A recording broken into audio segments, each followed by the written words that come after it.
നമസ്കാരം. New age icon സീരീസിൻ്റെ പുതിയ season asset homes super startups 2025-ൻ്റെ ഡയമണ്ട് 10 അഥവാ ഹോൾ ഓഫ് ഫെയിം പ്രഖ്യാപന വേളയിലേക്ക് പ്രിയപ്പെട്ട പ്രേക്ഷകർക്ക് സ്വാഗതം. ഇന്ന് എന്നോടൊപ്പം ഈ പുരസ്കാര വേളയിൽ, ഈ പ്രഖ്യാപന വേളയിൽ പങ്കെടുക്കുന്ന രണ്ടു പേർ നിങ്ങൾക്ക് പരിചിതരാണ്. ഇതിനു മുമ്പത്തെ ഘട്ടങ്ങളിൽ ഈ സൂപ്പർ സ്റ്റാർട്ടപ്സ് 2025-ൻ്റെ മുൻഘട്ടങ്ങളിലെ പ്രഖ്യാപന വേളയിൽ എന്നോടൊപ്പം ചേർന്ന ന്യൂ ഏജ് ന്യൂസിൻ്റെ ഡയറക്ടർ ശ്രീ അഭിലാഷ് ഐ ചാംസ്, അതേപോലെ ന്യൂ ഏജ് ഐക്കൺ സീരീസിൻ്റെ ബാക്ക് എൻഡിൽ ടെക്നോളജി സപ്പോർട്ട് നൽകുന്ന പിനോഫ്റ്റ് സോഫ്റ്റ്വെയറിൻ്റെ CEO മനു മാത്യു. ഇവർ രണ്ടുപേർക്കും സ്വാഗതം. ഇതല്ലാതെ നമ്മളോടൊപ്പം ഇന്ന് വളരെ പ്രധാനപ്പെട്ട ഒരു അതിഥി കൂടി ചേരുന്നുണ്ട്. അദ്ദേഹം കേരളത്തിലെ സ്റ്റാർട്ടപ്പ് എക്കോസിസ്റ്റം അതുപോലെ ബിൽഡ് ചെയ്യുന്നതിനും തനതായ ബിസിനസ് രംഗങ്ങൾക്ക് സപ്പോർട്ട് നൽകുന്നതിലും വളരെ പ്രഗത്ഭനായ ഒരു വ്യക്തി ശ്രീ SR നായർ. ആ പേര് കേൾക്കുമ്പോൾ തന്നെ എല്ലാവർക്കും അറിയാം. അദ്ദേഹമാണ് ഇന്ന് നമ്മളോടൊപ്പം ചേരുന്നത്. അതിനപ്പുറം നൂറുകണക്കിന് സ്റ്റാർട്ടപ്പുകളെ പിന്തുണച്ച അല്ലെങ്കിൽ സപ്പോർട്ട് ചെയ്യുന്ന ഒരാളെന്നുള്ളതിനപ്പുറം KMAയുടെയും അതുപോലെ ടൈ കേരളയുടെയും തലപ്പത്ത് ദീർഘകാലം ഇരുന്നിട്ടുള്ള ഒരു വ്യക്തി കൂടിയാണ് ശ്രീ SR നായർ സാർ. അദ്ദേഹത്തെ കൂടി സ്വാഗതം ശ്രീ SR നായർ സാർ ഞങ്ങളോടൊപ്പം ചേരുന്നതിന്. Thank you very much. വളരെ നന്ദി എന്നെ വിളിച്ച്. നമ്മൾ ഈ പ്രഖ്യാപന വേളയിലേക്ക് കടക്കുന്നതിന് മുമ്പ് സാറിനോട് ഒരു ചോദ്യമുണ്ട്.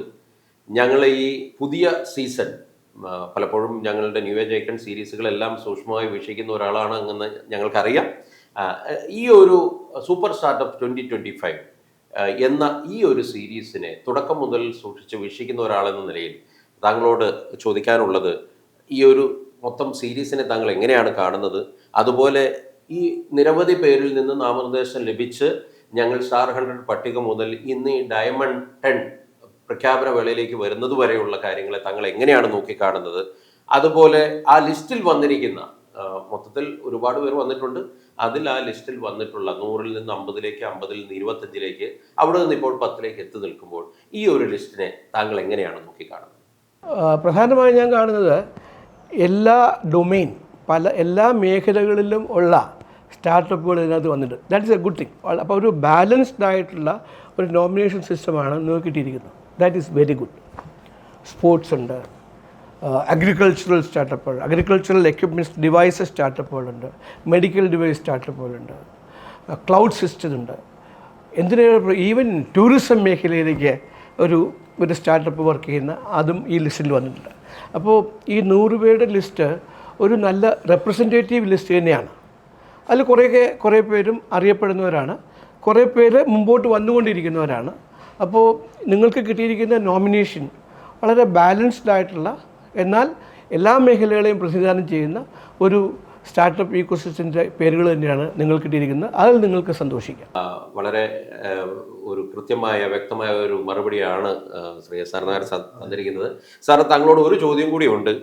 കേരളത്തിലെ സ്റ്റാർട്ടപ്പ് സിസ്റ്റം, കാരണം നമ്മൾ ഓൾ ഇന്ത്യ ലെവലിൽ നോക്കുമ്പോൾ അല്ലെങ്കിൽ ഒരു അന്താരാഷ്ട്ര തലത്തിലെ താങ്കളുടെ ഒരു പരിചയം, നിരവധി സ്റ്റാർട്ടപ്പുകളെ അടുത്തറിഞ്ഞ ഒരാളെന്ന നിലയ്ക്ക് നമ്മുടെ നാട്ടിലെ ഈ സ്റ്റാർട്ടപ്പ് എക്കോസിസ്റ്റം എത്രമാത്രം മച്വേർഡ് ആണ് കമ്പയറിങ് ടു അതേഴ്സ്? മറ്റുള്ളവരെ സംബന്ധിച്ചിടത്തോളം അവരെ പരിഗണിക്കുമ്പോൾ, അവരുമായിട്ട് താരതമ്യപ്പെടുത്തുമ്പോൾ നമ്മളുടെ കേരളത്തിലെ സ്റ്റാർട്ടപ്പ് എക്കോസിസ്റ്റം എത്രമാത്രം മച്വേർഡാണ്? ഞാൻ ലിസ്റ്റുകളുടെ നോക്കിയപ്പോഴും അല്ലാതെ ബാക്കി പുറത്തുള്ള സ്റ്റാർട്ടപ്പുകളെ മനസ്സിലാക്കുമ്പോഴും കേരളത്തിലിപ്പോൾ ഏകദേശം 5000-ൽ കൂടുതൽ 6000 സ്റ്റാർട്ടപ്പുകളുണ്ട്. കഴിഞ്ഞ 10 വർഷമായിട്ട് ഇന്ത്യൻ സ്റ്റാർട്ടപ്പ് സിനാരിയോയിൽ ടോപ്പ് 3 ആയിട്ട് നിൽക്കുന്ന ഒരു സ്റ്റാർട്ടപ്പ് ഈക്കോ സിസ്റ്റമാണ്, ആവാസ വ്യവസ്ഥയാണ് കേരളം. കേരളത്തിൽ നിന്ന് തന്നെ വലിയ വാല്യുവേഷനൊക്കെ ഉണ്ടായിട്ടുള്ള സ്റ്റാർട്ടപ്പുകൾ ഉണ്ടായിട്ടുണ്ട്. എന്നിരുന്നാൽ തന്നെയും മറ്റ് ഇപ്പോൾ ബാംഗ്ലൂർ അല്ലെങ്കിൽ ഡൽഹി നാഷണൽ ക്യാപിറ്റൽ റീജിയൻ, അവിടെ നിന്നുള്ള ചില സ്റ്റാർട്ടപ്പുകൾ വളരെ കൂടുതലായിട്ട് യൂണിക്കോൺ സ്റ്റാറ്റസുകളിലൊക്കെ എത്തുന്ന ആ പ്രക്രിയ വളരെ ഫാസ്റ്റായിട്ട് കേരളത്തിലുണ്ടായിട്ടില്ല. പക്ഷേ വളരെ സ്റ്റഡിയായിട്ട് കേരളത്തിലെ സ്റ്റാർട്ടപ്പ് ഈക്കോ സിസ്റ്റം മുമ്പോട്ട് പോവുകയാണ്. അതൊരു നല്ല കാര്യമാണ്. കേരളത്തിനെ സംബന്ധിച്ചിടത്തോളം ഈ സ്റ്റാർട്ടപ്പ് ഈക്കോ സിസ്റ്റം കേരളത്തിൻ്റെ ഒരു സേവിയറാണ്, കേരളത്തിനെ സേവ് ചെയ്യുന്ന ഒരു സംഭവമായിട്ട് മാറും. കാരണം നോളജ് എക്കണോമിയിൽ അധിഷ്ഠിതമാണ് ഈ സ്റ്റാർട്ടപ്പുകളെല്ലാം. ഒരു 98% സ്റ്റാർട്ടപ്പുകളും കൂടുതലും നോളജ് എക്കണോമിയിൽ അധിഷ്ഠിതമാണ്.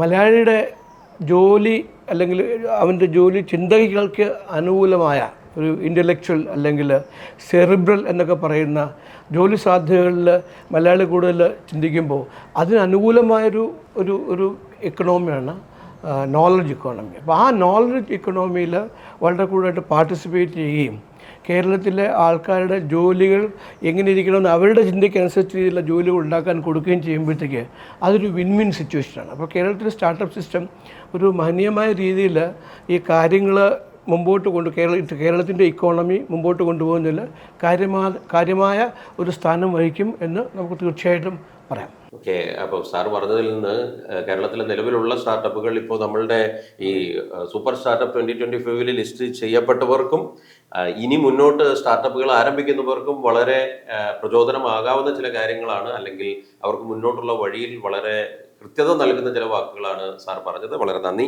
അപ്പോൾ നമുക്കിനി ഒട്ടും വൈകാതെ തന്നെ നമ്മളുടെ ഡയമണ്ട് 10 പ്രഖ്യാപന വേളയിലേക്ക് പോകാം. അതിലേക്ക് കടക്കുന്നതിന് മുമ്പ് നമുക്ക് ഇതുവരെ വന്ന നാൾവഴികളൊന്ന് നോക്കാം. നമ്മൾ ഏതാണ്ട് 1 മാസം നീണ്ടു നിന്ന ഒരു പ്രോസസ്സായിരുന്നു ഈ സൂപ്പർ സ്റ്റാർട്ടപ്സ്. അപ്പോൾ പ്രേക്ഷകരോട് മുമ്പ് പറഞ്ഞിട്ടുള്ളതാണ്, അസറ്റ് ഹോംസ് ഒരുക്കുന്ന സൂപ്പർ സ്റ്റാർട്ടപ്സ് 2025 എന്ന ന്യൂ ഏജ് ഐക്കൺ സീരീസ്. കഴിഞ്ഞ 7-8 സീരീസുകൾ കഴിഞ്ഞിട്ടാണ് നമ്മൾ ഈ ഒരു സീരീസിലേക്ക് എത്തിയത്. ഇതിൽ എക്കോസിസ്റ്റം പ്രായോജകരായിട്ട് കേരള സ്റ്റാർട്ടപ്പ് മിഷനാണ്. ഇതെല്ലാം പ്രേക്ഷകരുമായിട്ട് സംബന്ധിച്ചിട്ടുള്ളതാണ്. നിരവധി ആളുകളിൽ നിന്ന് ലഭിച്ച 100 പേരുടെ ലിസ്റ്റ് സ്റ്റാർ 100 പട്ടിക നമ്മൾ പ്രഖ്യാപിച്ചു. അതിൽ നിന്ന് 10 ദിവസങ്ങൾ കഴിഞ്ഞപ്പോൾ നമ്മൾ സൂപ്പർ 50യിലേക്ക് വന്നു. സൂപ്പർ 50യിൽ നിന്ന് വീണ്ടും നമ്മൾ ക്ലബ് 25ലേക്ക് വന്നു. ഈ ക്ലബ് 25 കഴിഞ്ഞ 10 ദിവസം ആണ്, ആ ഒരു 10 ദിവസത്തെ ഗ്യാപ്പിന് ശേഷം ഇന്ന് നമ്മൾ അവസാന 10ലേക്ക് എത്തിയിരിക്കുകയാണ്. ഈ 10 നമ്മൾ ഹാൾ ഓഫ് ഫെയിം എന്ന് പറയുന്നത്. അപ്പൊ ഈ ഒരു നാൾ വഴിയിൽ കഴിഞ്ഞ 25ൽ നിന്ന് ഈ 10ലേക്കുള്ള മാറ്റത്തിൽ ചില കാഴ്ചകൾ, ചില കണക്കുകൾ നമുക്ക് അറിയാനുണ്ട്. അതൊന്ന് പറയുന്ന അഭിലാഷ് ജി, അതൊന്ന് പറഞ്ഞു കഴിഞ്ഞാൽ നമുക്ക് ടോട്ടൽ സൈറ്റ് വിസിറ്റ്സ് വന്നിരിക്കുന്നത് ടോട്ടൽ സ്റ്റാർ 100 മുതൽ ഇതുവരെ വന്നിരിക്കുന്ന സൈറ്റ് വിസിറ്റ്സ് വന്നിരിക്കുന്നത് 3,15,763. 3,15,763. അതെ, അതിനകത്ത് ടോട്ടൽ വോട്ട്സ് പോൾഡ്, അതായത് നമ്മൾ ക്ലോസ് ചെയ്യുന്നത് വരെയും പോൾ ചെയ്തിരിക്കുന്ന വോട്ടുകൾ 1,86,401. അതായത് വിവിധ ഘട്ടങ്ങളിലായിട്ട് ഓരോ ഗാഡ്ജറ്റിൽ നിന്ന് ഒരു തവണ എന്ന രീതിയിൽ ഓരോ ഘട്ടത്തിലും ആളുകൾ ചെയ്ത ടോട്ടൽ വോട്ടാണ് 1,86,000. അപ്പൊ ഈ നമ്മളുടെ ഡയമണ്ട്, അതായത് എലൈറ്റ് ക്ലബ് 25ൽ നിന്ന് ഹോൾ ഓഫ് ഫെയിമിലേക്കുള്ള വോട്ടിംഗ് നടന്നിരിക്കുന്നത്, അതിൽ വന്ന് ഈ പർട്ടിക്കുലർ സ്റ്റേജിൽ മാത്രം വന്നിരിക്കുന്നത് 52,000. അതായത് കഴിഞ്ഞ 10 ദിവസം 52,000-ലധികം വോട്ടുകൾ. 10 ദിവസം ഇല്ല, 8 ദിവസം, 7 ദിവസം. അപ്പൊ ഈ ഒരു 7 ദിവസം കൊണ്ട് 50,000-ലധികം വോട്ടുകളാണ് താങ്കളുടെ പ്രിയപ്പെട്ട മത്സരാർത്ഥികൾ എന്ന് പറഞ്ഞുകൂടാ, ഈ ഒരു ലീഗിലേക്ക്, ഈ ഒരു സൗഹൃദ ലീഗിലേക്ക് തങ്ങളുടെ മത്സരാർത്ഥികളെ സപ്പോർട്ട് ചെയ്യാൻ വേണ്ടിയിട്ട്, അതായത് എലൈറ്റ് ക്ലബ് 25ൽ നിന്ന് ഈ ഡയമണ്ട് 10 വരെ. അതെ, അപ്പോൾ അത് വളരെ നല്ലൊരു പ്രതികരണമായിട്ട് നമ്മൾ കണക്കാക്കേണ്ടി വരും. എല്ലാ റൗണ്ടിനെക്കാളും എല്ലാ വാശിയും ഉണ്ട്. അത് ഓരോ ദിവസവും മാറുന്ന വോട്ടിംഗ് പാറ്റേണും ഉണ്ടായിരുന്നു. അതെ, അത് എനിക്ക് തോന്നുന്നു സൈറ്റ് കറക്റ്റ് ആയിട്ട് നോക്കിക്കഴിഞ്ഞാൽ ഒരാള് കയറി തൊട്ട് അടുത്തയാൾ വരുന്ന ഒരു ശൈലിയാണ്. അപ്പോൾ അനുദിവസം അനുനിമിഷം വോട്ടിങ്ങിനനുസരിച്ച് മാറുന്ന പാറ്റേൺ തീർച്ചയായിട്ടും അതിനകത്ത് ഉണ്ടായിരുന്നു. അത് പ്രേക്ഷകർ കണ്ടിട്ടുണ്ട്, വോട്ട് ചെയ്തവർ കണ്ടിട്ടുണ്ട്. അപ്പൊ എന്തായാലും നമുക്ക് ആകാംക്ഷ അങ്ങനെ നിൽക്കട്ടെ. ഇത്തവണ നമ്മൾ ഈ 10 പേരുടെ ലിസ്റ്റ് പ്രഖ്യാപിക്കുമ്പോൾ 10ൽ നിന്ന് 1ലേക്കാണ് നമ്മൾ പോവുക. കഴിഞ്ഞ ഘട്ടങ്ങളിൽ നിന്ന് വ്യത്യസ്തമായിട്ട് ഈ ഓരോ പേരും പ്രഖ്യാപിക്കുന്നത് ബഹുമാനപ്പെട്ട സാർ നായർ സാറാണ്. നമ്മൾ അദ്ദേഹത്തിന്റെ വാക്കുകൾക്കാണ് ചെവി കൊടുക്കുന്നത്. അപ്പോൾ ഓരോ പേരുകളും 10ൽ നിന്ന് 1ലേക്ക് നമ്മൾ അദ്ദേഹത്തിലൂടെ ആ പൊസിഷനുകളിൽ എത്തുന്നവരെ അറിയാൻ പോവുകയാണ്. അപ്പൊ നമുക്ക് ആദ്യത്തെ ആളിലേക്ക് പോയാലോ? അതെ, അപ്പോ പ്രിയപ്പെട്ട പ്രേക്ഷകർ, നമ്മൾ ഇപ്പോൾ കാണാൻ പോകുന്നത് ഈ ഡയമണ്ട് 10, അതായത് ഇതൊരു ഹാൾ ഓഫ് ഫെയിം ആണ്. ഈ 10 പേരെ നമ്മൾ ആദരിക്കുകയാണ്. പക്ഷേ ഈ 10 പേരെ ആദരിക്കുമ്പോഴും അതിനകത്ത് അവർക്ക് കിട്ടിയ വോട്ടിങ്ങിനനുസരിച്ച് പൊസിഷനുകളുണ്ട്. അപ്പൊ 10ാം സ്ഥാനത്ത് എത്തിയത് ആരാണ്? ന്യൂ ഏജ് ഐക്കൺ പുതിയ സീരീസ് അസറ്റ് ഹോംസ് ഒരുക്കുന്ന സൂപ്പർ സ്റ്റാർട്ടപ്സ് 2025ന്റെ ഈ 10ാമത്തെ പൊസിഷനിൽ എത്തിയിരിക്കുന്നത് ആരാണ് എന്നാണ് നമ്മളിപ്പോൾ കാണാൻ പോകുന്നത്. SR നായർ സാറിലേക്ക്. 10ാമതായിട്ട് നമ്മൾ കിട്ടിയിരിക്കുന്ന റേറ്റിംഗ് 10ാമതായിട്ട് കിട്ടിയിരിക്കുന്ന ഫ്യൂസലേജ് ഇന്നൊവേഷൻസ് എന്ന് പറയുന്ന സ്റ്റാർട്ടപ്പിനാണ്. എനിക്ക് ഈ സ്റ്റാർട്ടപ്പിനെ അറിയാം. രണ്ടുപേർ ദേവൻ ആൻഡ് ദേവിക, രണ്ട് ബ്രദർ ആൻഡ് സിസ്റ്റർ, അവരാണ് തുടങ്ങിയിരിക്കുന്നത്. ഒരു 6 വർഷമായിട്ട് ഈ മേഖലയിലുള്ളതാണ്. അവർ ശരിക്കും ഡ്രോൺ ബേസ്ഡ് ടെക്നോളജി ബേസ്ഡ് ആയിട്ടുള്ള ഒരു സംഭവമാണ്. പക്ഷേ IoT, ഇൻ്റർനെറ്റ് ഓഫ് തിങ്സ് ഉപയോഗിച്ചും ബാക്കിയുള്ള AI സാങ്കേതിക വശങ്ങൾ ഉപയോഗിച്ചും അഗ്രികൾച്ചറൽ പർപ്പസിനായിട്ടാണ് അവരുടെ ഡ്രോണുകൾ ഉപയോഗിക്കുക. നമ്മൾ സാധാരണ ഡ്രോണൊക്കെ കാണുന്നത് കല്യാണത്തിനും അതിന് സൗണ്ട് ഉണ്ടാക്കുന്നത്. പക്ഷേ ഇത് ടിപ്പിക്കലായിട്ട് ഇപ്പോൾ കള പറിക്കുന്നതിനാകാം, അല്ലെങ്കിൽ വിതയ്ക്കുന്നതിനാകാം, അല്ലെങ്കിൽ അതിന് ശുശ്രൂഷയ്ക്കാകാം, അല്ലെങ്കിൽ ഏറ്റവും അവസാനം നമുക്ക് ഇത് ഈൽഡ് എടുക്കുന്നതിനാകാം. ഇതിനൊക്കെ ഉപയോഗിക്കുന്ന ഒരു സംവിധാനമാണ് ഈ ഫ്യൂസലേജ് ഇന്നൊവേഷൻസിൻ്റെ ഡ്രോൺ സിസ്റ്റം. മാത്രമല്ല സാധാരണയായിട്ട് നമ്മൾ കാണുന്ന മേഖലയിൽ കൂടുതലും ഈ ടെക്നോളജി അധിഷ്ഠിതമാകുമ്പോഴത്തേക്ക് കൂടുതലും ഏക പോലും അഗ്രികൾച്ചറൽ അല്ലെങ്കിൽ അങ്ങനെയുള്ള മേഖലകളൊന്നും സാധാരണ ഇത് കാണാറില്ല. സോ ഇത് വളരെ നല്ലൊരു സങ്കലനമാണ്. High technology in the primary economics, that is agriculture. Okay, അവരെ സഹായിക്കുന്നൊരു സിസ്റ്റം. ഈ കമ്പനിയെ പറ്റി ഞാൻ കുറച്ച് വായിച്ചിട്ടുണ്ട്. അവർ പലയിടത്തും ഇപ്പോൾ ഫോബ്സ് ലിസ്റ്റിലുണ്ട്. അവർ UN അല്ലെങ്കിൽ വേൾഡ് ബാങ്ക് അങ്ങനെയുള്ള സ്ഥാപനങ്ങളുമായിട്ടൊക്കെ അവർ ഇടപാടുകൾ നടത്തുന്നുണ്ട്. കാരണം ഇത് ലോകത്തെല്ലായിടത്തും ചെയ്യാൻ പറ്റുന്ന ഒരു സംവിധാനമായി ചെയ്യാം. ഇത് നല്ലതാണ്. സോ 10ാമതായിട്ട് വന്നിരിക്കുന്നത് ഫ്യൂസലേജ് ഇന്നൊവേഷൻസ് ആണ്.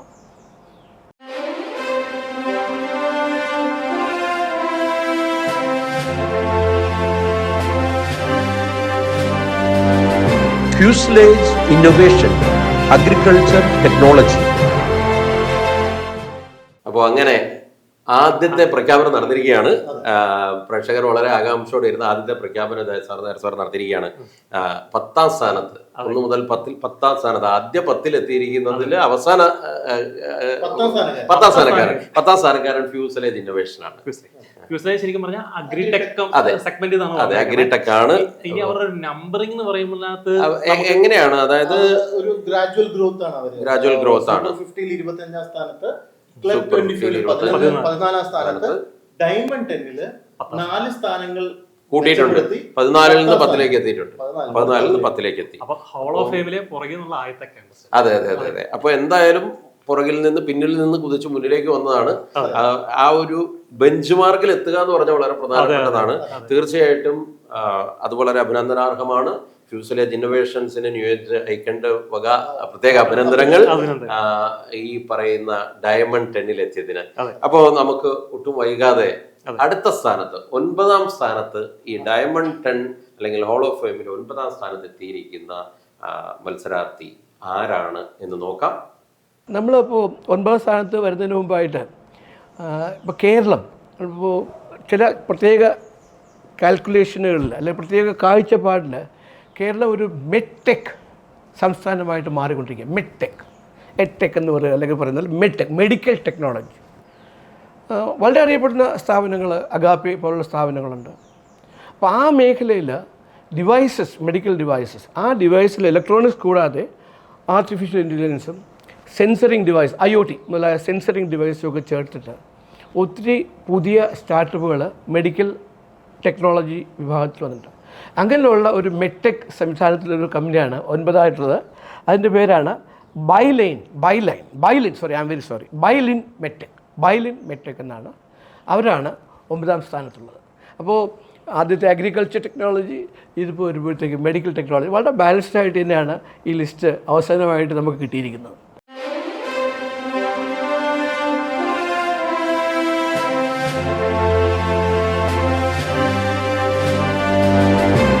ബൈലിൻ medtech health care.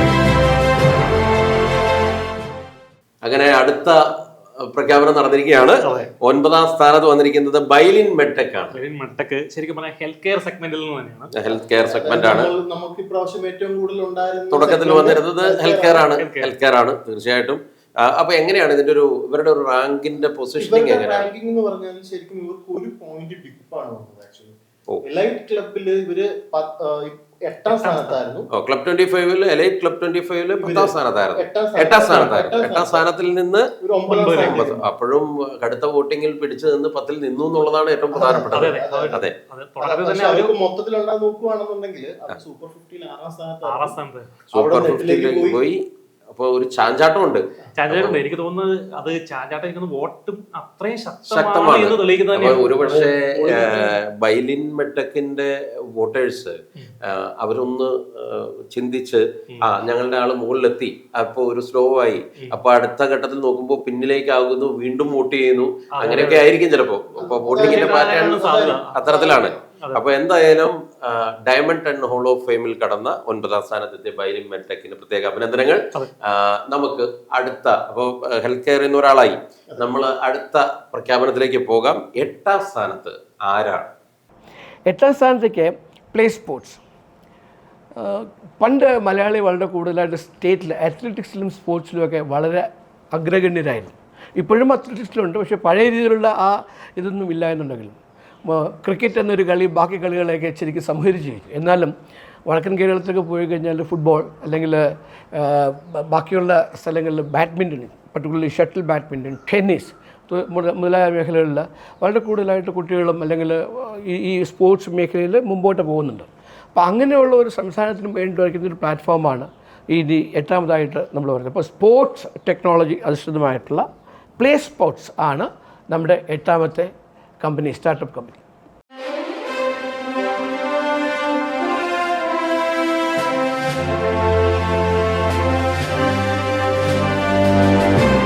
Play sports. അങ്ങനെ 8ാം സ്ഥാനക്കാരെ പ്രഖ്യാപിച്ചു കഴിഞ്ഞു. പ്ലേ സ്പോർട്സ് ആണ് 8ാം സ്ഥാനം. എനിക്ക് മൂന്ന് സെഗ്മെന്റ്. അതെ, ഹെൽത്ത് കെയർ വന്നു, അഗ്രിടെക് വന്നു, അഗ്രിടെക് ഇപ്പൊ സ്പോർട്സിലേക്ക് വന്നു. സ്പോർട്സിലേക്ക് പ്ലേ സ്പോർട്സ് വന്നിരിക്കുന്നു. എങ്ങനെയാണ് ഇവരുടെ ഒരു റാങ്കിങ്ങിന്റെ രീതി? എങ്ങനെയാണ്? ഇത് ചവിട്ടുപടികൾ കയറിയാണ്. 50 സൂപ്പർ 50 11, ക്ലബ് 25 9, ഡയമണ്ട് 8. പക്ഷെ അത് പടിപടിയായിട്ടുള്ള ഒരു മുന്നേറ്റം തന്നെയാണ്. അപ്പോ സ്പോർട്സ് രംഗത്തിന് സ്റ്റാർട്ടപ്പുകൾ ഇനിയും ആവശ്യമാണ്. അല്ലെങ്കിൽ അത്തരം സ്റ്റാർട്ടപ്പുകൾ ജനങ്ങൾ ശ്രദ്ധിക്കുന്നു, പ്രേക്ഷകർ ശ്രദ്ധിക്കുന്നു, അതിന് മികച്ച പിന്തുണ ലഭിക്കുന്നു എന്നുള്ളത് വളരെ സ്വാഗതാർഹമായ ഒരു കാര്യമാണ്. പ്രത്യേകിച്ച് നമ്മൾ ഈ സൂപ്പർ സ്റ്റാർട്ടപ്പ് 2025 ഒരു അരങ്ങത്ത് ഒരു സ്പോർട്സ് സ്റ്റാർട്ടപ്പ് അങ്ങനെ 8ാമത്തെ സ്ഥാനത്ത് എത്തിയിരിക്കുന്നു പ്ലേ സ്പോർട്സ്. പ്രത്യേക അഭിനന്ദനങ്ങൾ പ്ലേ സ്പോർട്സിന്. നമ്മൾ അവിടുന്ന് അടുത്ത ഘട്ടത്തിലേക്ക് പോവുകയാണ്. 7ാമത് ആരാണെന്ന് നമുക്ക് നോക്കാം. സാറിലേക്ക് പണ്ടുപോലെ മലയാളം കേരളത്തിൽ ഈ ചിപ്സിൻ്റെ നാടാണല്ലോ. ഇൻ്റഗ്രേറ്റഡ് സർക്യൂട്ട് എന്നുള്ള ചിപ്പല്ല, ചക്ക ചിപ്സും അല്ലെങ്കിൽ ബനാന ചിപ്സും, നേന്ത്രി ചിപ്സും. അപ്പോൾ അതിന് അതുപോലെ അല്ലെങ്കിൽ അത് വേണ്ടുന്ന രീതിയിലുള്ള സാധനങ്ങളൊക്കെ ഉണ്ടാക്കുന്ന ഒരു കമ്പനിയാണ്. അവരുടെ പ്രൊനൗൺസിയേഷൻ GLUAY എന്ന്, ഗ്ലൂവേ എന്നായിരിക്കണം പ്രൊനൗൺസിയേഷൻ എനിക്ക് തോന്നുന്നു. എക്സാക്റ്റായിട്ട് ഗ്ലൂവേ ആ കമ്പനി കൂടുതലായിട്ട് ഇപ്പോൾ ഫുഡ് ടെക്നോളജിയാണ്. ഫുഡ് അവർ ഉണ്ടാക്കുന്നു, അത് ടെക്നോളജി അല്ലെങ്കിൽ ഓൺലൈൻ സംവിധാനത്തിലൂടെ ഡിസ്ട്രിബ്യൂഷനും സെയിൽസൊക്കെ നടത്തുന്നു. അപ്പോൾ ആ കമ്പനിയാണ് 7ാം സ്ഥാനത്തുള്ളത്.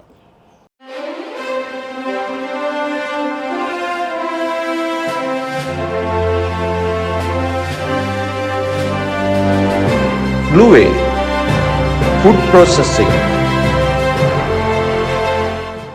അങ്ങനെ 7ാം സ്ഥാനക്കാരെ പ്രഖ്യാപിച്ചു കഴിഞ്ഞു. 7ാം സ്ഥാനത്ത് എത്തിയിരിക്കുന്ന ഗ്ലൂവയാണ്. ഗ്ലൂവേ ശരിക്കും പറഞ്ഞാൽ ഫുഡ് പ്രോസസിംഗ് ആണ് അടുത്ത കാറ്റഗറി. എല്ലാവരും ഓരോ കാറ്റഗറി. വളരെ രസകരമായിട്ടാണ് വന്നിരിക്കുന്നത് അല്ലെ? കഴിഞ്ഞ പ്രാവശ്യം ഓർക്കുന്നുണ്ടെങ്കിൽ മനു, നമുക്ക് വോട്ടിങ്ങിന്റെ ഒരു ചേഞ്ചിലായിരുന്നു രസകരമായ മാറ്റങ്ങൾ. അതായത് മനസ്ത്രീ അങ്ങനെയൊക്കെ ആയിരുന്നു. ഇത്തവണ സെഗ്മെന്റുകളാണ്. അപ്പൊ അതിന്റെ ഒരു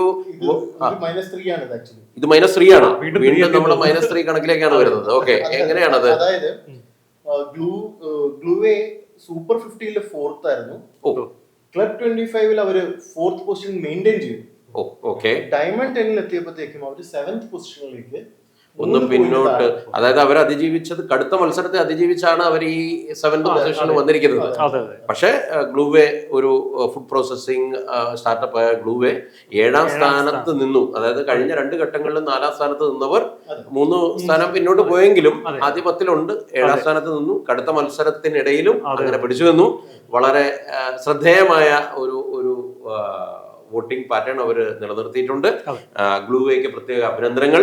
അപ്പോൾ നമുക്ക് വളരെ പെട്ടെന്ന് 6ാം സ്ഥാനത്ത് ആരാണെന്ന് കാണാം. കഴിഞ്ഞ ഒരു 8-9 വർഷമായിട്ട് ഞാൻ വാച്ച് ചെയ്യുന്ന ഒരു മേഖലയാണ് റോബോട്ടിക്സ്. വളരെ കൂടുതൽ കമ്പനികൾ കേരളത്തിൽ റോബോട്ടിക്സ് മേഖല മുമ്പോടുന്നുണ്ട്. രണ്ട് പ്രധാനമായ കമ്പനികൾ ജെൻ റോബോട്ടിക്സും ശാസ്ത്ര റോബോട്ടിക്സുമാണ്. അവർ ലോകത്തെ പല വലിയ വലിയ കമ്പനികളുമായിട്ട് കണക്റ്റഡ് ആയിട്ട് even gen robotics even medical അല്ലെങ്കിൽ ഇപ്പോൾ സർജിക്കൽ റോബോട്ടിക്സ് വരെ എത്തിയിരിക്കുകയാണ്. അപ്പോൾ അതിന് അനുബന്ധമായി വളരെ കൂടുതൽ റോബോട്ടിക്സ് കമ്പനികൾ ഉണ്ടാകുകയും അങ്ങനെ ഉണ്ടായിരിക്കുന്ന ഒരു കമ്പനിയാണ് നമ്മുടെ 6ാമത്തെ കമ്പനി. അതിൻ്റെ പേരാണ് iHub റോബോട്ടിക്സ്. അപ്പോൾ അതും ഒരു വൈവിധ്യമായ മേഖലയിൽ തന്നെയാണ്. എല്ലാം ഓരോന്നും ഓരോ മേഖലയെ അല്ലെങ്കിൽ ഓരോ ഡൊമൈനിനെ പ്രതിനിധാനം ചെയ്യുക തന്നെയാണ് ഇവിടെയും ചെയ്യുന്നത്.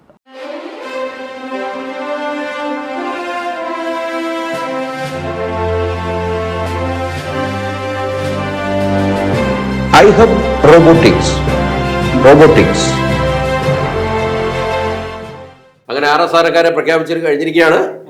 iHub robotics. അതെ, അടുത്ത കാറ്റഗറി എത്തിയിട്ടുണ്ട് റോബോട്ടിക്സ്. എല്ലാ ഇത് ശരിക്കും പറഞ്ഞു കഴിഞ്ഞാൽ ഭയങ്കര വൈവിധ്യമുള്ള ഒരു ലിസ്റ്റ് ആണല്ലേ. അതെ, ശരിക്കും ഇൻട്രസ്റ്റിംഗ് ആണ്. ഓരോ സ്പെസിഫിക് സെഗ്മെന്റ്, ഫുഡ് പ്രോസസിംഗ് തുടങ്ങി റോബോട്ടിക്സ് തുടങ്ങി ഭയങ്കര ഇൻട്രസ്റ്റിംഗ് ആയിട്ട് വരും. എനിക്ക് തോന്നുന്നു പ്രേക്ഷകർ വളരെ കൃത്യമായി വിലയിരുത്തുന്നുണ്ട്. ഓരോന്നിലും മുന്നിൽ നിൽക്കുന്നവർ എന്നുള്ള രീതിയിലാണ് ഇതുവരെ വരുന്നതെന്ന് തോന്നുന്നു. അപ്പോ ഇവരുടെ പറഞ്ഞാൽ ഒരു നല്ല റണ്ണാണ് ആക്ച്വലി. ക്ലബ് 50 47, അല്ല സോറി സൂപ്പർ 50 47, അതായത് ക്ലബ് 25 7, ഡയമണ്ട് 10 ഹോൾ ഓഫ് ഫെയിമിലേക്ക് എത്തുമ്പോൾ 6 ഒരു പൊസിഷൻ കൂടി മെയിൻറ്റെയിൻ ചെയ്തു. ആദ്യ രണ്ടിലും 3 പോയിന്റിന്റെ വ്യത്യാസത്തിൽ എഡ്ജിൽ നിന്നാണ് അവർ കയറി പോകുന്നത്. ഇവിടെ വന്നു കഴിഞ്ഞപ്പോ ചില സമയത്ത് ഇവര് നല്ല പൊസിഷൻ മുമ്പോട്ടും കയറിയിരുന്നു.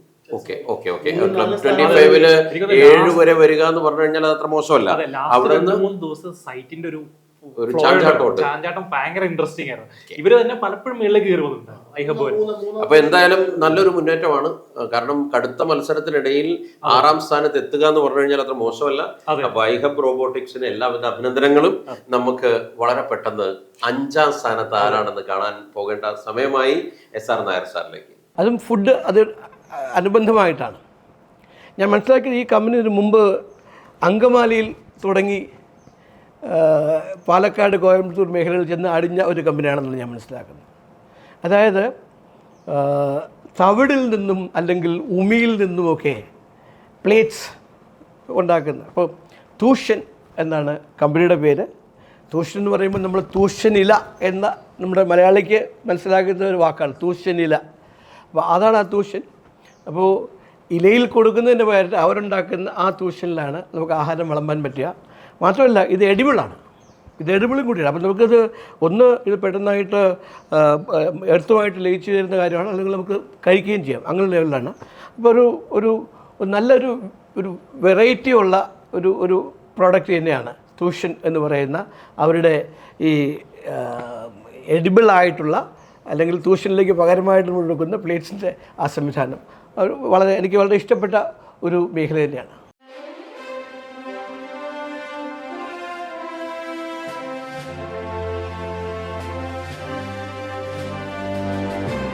തൂഷൻ അഗ്രികൾച്ചറൽ വേസ്റ്റ് മാനേജ്മെന്റ്. അങ്ങനെ 5ാം സ്ഥാനക്കാരെ പ്രഖ്യാപിച്ചു കഴിഞ്ഞിരിക്കുകയാണ്. തൂഷനാണ് 5ാം സ്ഥാനത്ത് എത്തിയിരിക്കുന്നത്. തൂഷൻ പേര് കൊണ്ട് തന്നെ നമ്മൾ ഇൻട്രസ്റ്റിംഗ് ആക്കി. അതെ. ഇതിനു മുമ്പത്തെ ഘട്ടങ്ങളിലും വളരെ രസകരമായ പേര് നമ്മൾ പലതവണ പറഞ്ഞിട്ടുള്ളതാണ്. ശരിക്കും പറയാം അത് സെഗ്മെന്റ് അഗ്രികൾച്ചർ ആണെങ്കിലും അഗ്രികൾച്ചർ വേസ്റ്റ് മാനേജ്മെന്റ് സെഗ്മെന്റ് ആണ്. നമ്മൾ പ്രേക്ഷകരോട് പലതവണ പറഞ്ഞിട്ടുള്ളതാണ് അതിന്റെ ഒരു പ്രൊസീജിയർ കാര്യങ്ങൾ.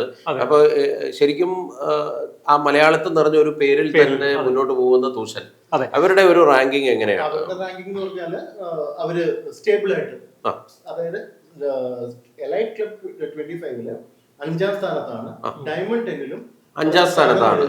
ഓക്കെ, അവര് സൂപ്പർ 50-ൽ എത്രയായിരുന്നു?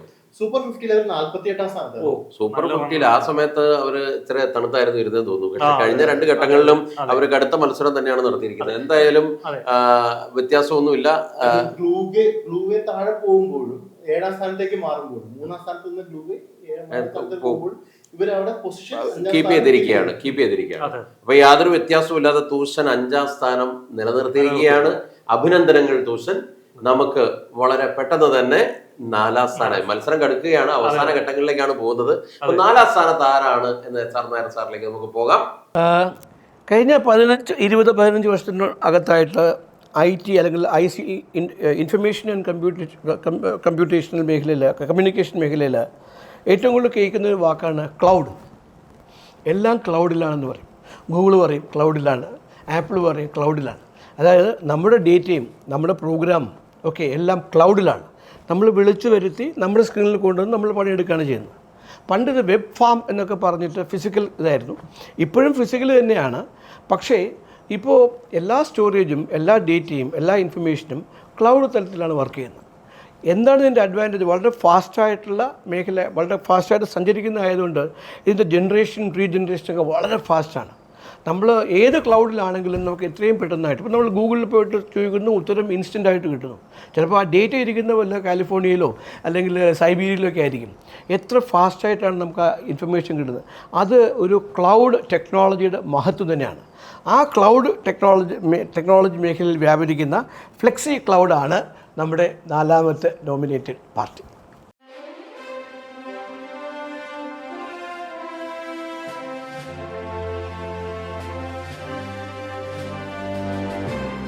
Flexi cloud solutions. അങ്ങനെ 4ാം സ്ഥാനക്കാരെ പ്രഖ്യാപിച്ച് കഴിഞ്ഞിരിക്കുകയാണ്. ഫ്ലെക്സി ക്ലൗഡ് ആണ് 4ാം സ്ഥാനത്ത് എത്തിയിരിക്കുന്നത്. ക്ലൗഡ് സൊല്യൂഷൻ സെഗ്മെന്റിൽ നിന്നാണ് ഞാൻ നേരത്തെ ആലോചിക്കാൻ കൂടി ചെയ്തത്. ഇതുവരെ ടെക് ഇതുവരെ വന്നില്ലല്ലോ. അതായത് ടെക് ആണെങ്കിലും മറ്റു പലതും മറ്റ് മേഖലകളിലുള്ള ടെക് സപ്പോർട്ട് ആയിരുന്നെങ്കിൽ ഇത് പ്യുവർ ക്ലൗഡ് മേഖലയിൽ നിന്നാണ്, ക്ലൗഡ് സപ്പോർട്ടാണ്. അപ്പോ ഫ്ലെക്സി ക്ലൗഡ് ആണ് 4ാം സ്ഥാനത്ത് വന്നിരിക്കുന്നത്. അവരുടെ റാങ്കിങ് എങ്ങനെയാണ്? സൂപ്പർ 15 ക്ലബ് 25 രണ്ടാം സ്ഥാനത്തായിരുന്നു. പക്ഷേ ഡയമണ്ട് 10ലേക്ക് എത്തുമ്പോൾ ഇവർക്ക് 2 സ്ഥാനം നഷ്ടം വന്നിരിക്കുകയാണ്. അപ്പോൾ 4ാം സ്ഥാനത്തേക്ക് ഏതായാലും അവരപ്പോഴും ആദ്യ 5ൽ തന്നെ നിലനിന്നു എന്നുള്ളതാണ്. ഇപ്പം ഫ്ലെക്സി ക്ലൗഡിന്റെ സപ്പോർട്ടേഴ്സ് സ്ഥിരമായി അതിന് പിന്തുണ അങ്ങനെ തന്നെ നൽകുന്നുണ്ടായിരുന്നു എന്നുള്ളതാണ്. അപ്പൊ എന്തായാലും ഫ്ലെക്സി ക്ലൗഡ് 4ാം സ്ഥാനത്ത് എത്തിയിരിക്കുകയാണ്. ഈ അന്തിമഘട്ടത്തിൽ ഡയമണ്ട് 10ൽ 4ാം സ്ഥാനത്ത് എത്തിയിരിക്കുന്നത് ഫ്ലെക്സി ക്ലൗഡാണ്. ഫ്ലെക്സി ക്ലൗഡിന് എല്ലാവിധ അഭിനന്ദനങ്ങളും നേരുന്നു. ഇനി നമ്മൾ ആവേശകരമായ അവസാന 3 പേരിലേക്കാണ് പോകുന്നത്. കാരണം ഈ ഒരു മാസം നീണ്ടു നിന്ന സൂപ്പർ സ്റ്റാർട്ടപ്പ് 2025 ഇവിടെ നിന്ന് സമാപിക്കുമ്പോൾ ടോപ്പ് 3 എപ്പോഴും ഒരു മത്സരമാകുമ്പോൾ നമ്മൾ ആദ്യ 10 പേരെയാണ് അഭിനന്ദിക്കുന്നതെങ്കിലും അതിനകത്ത് ആദ്യം 3 ആരെന്ന് അറിയാൻ പ്രേക്ഷകർക്ക് ഒരു പ്രത്യേക താല്പര്യം ഉണ്ടാവും. അപ്പൊ 3ാം സ്ഥാനത്ത് ആരാണെന്ന് അറിയാൻ നമുക്ക് SR നായർ സാറിലേക്ക് പോകാം. ഇതിനും ഒരു പ്രത്യേകതയുണ്ട്. ഞാനിതിൽ കാണുന്നത് ഈ 10 ഓരോരോ പ്രത്യേകത. ഒരു 2 മാത്രമാണ് ഒരു മേഖലയിൽ മാത്രമുള്ളത്. ബാക്കി എല്ലാം നോക്കുകയാണെങ്കിൽ എല്ലാം പ്രത്യേക മേഖലയുള്ളത് തന്നെയാണ്. ഇതിന് പറയുന്നത് ബെൻസ് ആൻഡ് സ്റ്റുഡിയോസ് എന്നുള്ള കമ്പനിയാണ് 3ാം സ്ഥാനത്ത് നിൽക്കുന്നത്. ഇത് ശരിക്കും ഇത് നമ്മുടെ ഗെയിമിംഗ് മേഖലയിലും അല്ലെങ്കിൽ എൻ്റർടൈൻമെൻറ്റ് മേഖലയിലും വർത്തിക്കുന്ന ഒരു സ്ഥാപനമാണ്. ഗെയിമിങ് വളരെ പ്രയാസമുള്ള കാര്യമാണ്. ഗെയിമിംഗ് ഒക്കെ ഉണ്ടാക്കി വരിക എന്ന് പറഞ്ഞാൽ നല്ല ഇൻവെസ്റ്റ്മെൻറ്റ് വേണ്ടുന്ന ഒരു കാര്യമാണ്. അപ്പം പർട്ടിക്കുലർ ലാർജർ ഗെയിംസൊക്കെ ഉണ്ടാക്കണമെന്ന് ബില്യൺസ് ഓഫ് ഡോളേഴ്സിൻ്റെ ഇൻവെസ്റ്റ്മെൻറ്റ് വരുന്ന മേഖലയാണ്. പക്ഷേ ഞാൻ കാണുന്ന ഒരു ചെറിയ ഗെയിംസ്, സ്മോളർ മൈക്രോ ഗെയിംസൊക്കെ ഉണ്ടാക്കുകയാണ്. അതിൽ നിന്ന് they can develop your own clients. അപ്പോൾ ഗെയിമിംഗ് ആൻഡ് എൻ്റർടൈൻമെൻറ്റ് മേഖലയുള്ള ഒരു കമ്പനിയാണ് ബെൻസ് ആൻഡ് സ്റ്റുഡിയോസ്, നമ്മുടെ 3ാമത്തെ കമ്പനി.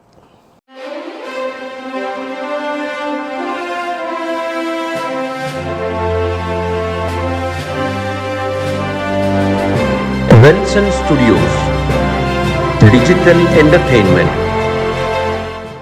അതാ 3ാം സ്ഥാനക്കാർ ആരെന്ന് പ്രേക്ഷകർക്ക് പിടികിട്ടിയിരിക്കുകയാണ്, അല്ലെങ്കിൽ ആ പ്രഖ്യാപനം നടന്നിരിക്കുകയാണ്.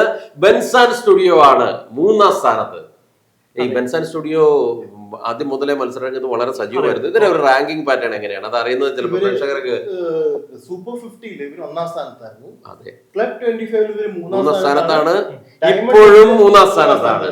അപ്പൊ ബെൻസ് ആൻഡ് സ്റ്റുഡിയോ പക്ഷെ അതിന് വേറെ നന്മയുണ്ട്. ഇവര് ഒരു സമയത്ത് ഈ ദിവസങ്ങളുടെ വോട്ടിങ്ങിൽ ഒരു സമയത്ത് ഇവര് ലീഡ് ചെയ്തിരുന്നു. ടോപ്പിൽ ലീഡ് ചെയ്തിരുന്നു. അതായത് കഴിഞ്ഞ 7 ദിവസങ്ങളിൽ ഇവർ ചില സമയങ്ങളിൽ 1ാം സ്ഥാനത്ത് ബെൻസ് ആൻഡ് സ്റ്റുഡിയോ ഉണ്ടായിരുന്നു. എനിക്ക് തോന്നുന്നു ബെൻസ് ആൻഡ് സ്റ്റുഡിയോയുടെ ഡിജിറ്റൽ സെഗ്മെന്റ് ആയതുകൊണ്ടാണ്. ഡിജിറ്റൽ എന്റർടൈൻമെന്റും കൂടെയാണ്, ഒരു എന്റർടൈൻമെന്റ് ആണ്, ഡിജിറ്റലും കൂടെയാണ്. അപ്പൊ ആളുകൾ പ്രേക്ഷകർ അല്ലെങ്കിൽ സപ്പോർട്ടേഴ്സ് ഓഫ് ബെൻസാൻ സ്റ്റുഡിയോ അവർ വളരെ സജീവമായി തന്നെ നമ്മൾ ഒരിക്കൽ ഡിസ്കസ് ചെയ്താണ്. നമുക്ക് കുറെ യൂട്യൂബ് ഇൻസ്റ്റാഗ്രാം ചാനലുകളുണ്ട്. മേ ബി ആ സപ്പോർട്ടേഴ്സ് തന്നെ ആയിരിക്കും ശക്തമായിട്ട് കൂടെ നിന്നത്. അതെ, അപ്പൊ എന്തായാലും 3-ാം സ്ഥാനം, കഴിഞ്ഞ 2 ഘട്ടങ്ങളിലും 3-ാം സ്ഥാനത്താണ് ബെൻസാൻ സ്റ്റുഡിയോ. ഇത്തവണ ഈ ഡയമണ്ട് 10 ഹോൾ ഓഫ് ഫെയിമിൽ 3-ാം സ്ഥാനത്ത് എത്തിയിരിക്കുന്നത് ബെൻസാൻ സ്റ്റുഡിയോ ആണ്. അഭിനന്ദനങ്ങൾ ബെൻസാൻ സ്റ്റുഡിയോ. നമുക്ക് 1-2 സ്ഥാനങ്ങൾ. അപ്പോ ഏറ്റവും ആകാംക്ഷ നിറഞ്ഞ 2ാമത്തെ സ്ഥാനം ആരാണെന്ന് ഇപ്പോൾ പ്രഖ്യാപനം നമ്മൾ കേൾക്കാൻ പോവുകയാണ്. സർനാർ സാറിലേക്ക്. നമ്മുടെ 2ാമത് നിൽക്കുന്ന കമ്പനി, ഓക്കെ, അവർ ശരിക്കും തുടങ്ങിയിരിക്കുന്നത് ഒരു business IT business solution provider എന്നുള്ള രീതിയിലാണ് അവർ തുടങ്ങിയിരുന്നത്. അവർ ട്രിവാൻഡ്രം ബേസ്ഡ് കമ്പനിയാണെന്ന് ഞാൻ മനസ്സിലാക്കുന്നത്. അവരത് തുടങ്ങുന്ന സമയത്ത് മറ്റുള്ളവർക്ക് വേണ്ടി പ്രോഗ്രാം ഉണ്ടാക്കി കൊടുക്കുക, മാൻ പവർ കൊടുക്കുക, ബില്ലിംഗ് ടെക്നോളജി അല്ലെങ്കിൽ മെൻ ആൻഡ് മെറ്റീരിയൽ ബില്ലിങ്ങിൽ തുടങ്ങിയിട്ട് പിന്നെ സ്വന്തമായിട്ടുള്ള ഇൻ്റലക്ച്വൽ പ്രോപ്പർട്ടി ഉണ്ടാക്കാൻ അവർ ശ്രമിച്ചു. അങ്ങനെ ഉണ്ടാക്കിയിരിക്കുന്ന ഒരു പ്രൊഡക്റ്റ് ZChess, ഓക്കെ, ഒരു AI പവേർഡ് ആയിട്ടുള്ള സ്പോർട്സ് മാനേജ്മെൻറ്റ് ഉപയോഗിക്കുന്നതാണ്. അതുകൊണ്ടാണ് ഞാൻ പറഞ്ഞത് ഒരു മേഖലയിൽ 2 കമ്പനി വന്നിരിക്കുന്നു എന്ന് പറഞ്ഞത്. ഒന്ന് നേരത്തെ പറഞ്ഞ പ്ലേ സ്പോർട്സും, ഇത് ZChess എന്ന് പറഞ്ഞൊരു പ്ലാറ്റ്ഫോം സ്പോർട്സ് മാനേജ്മെൻറ്റിനാണ്. പക്ഷേ ടെക്നോളജിക്കലി കുറച്ച് വ്യത്യാസമുണ്ട്.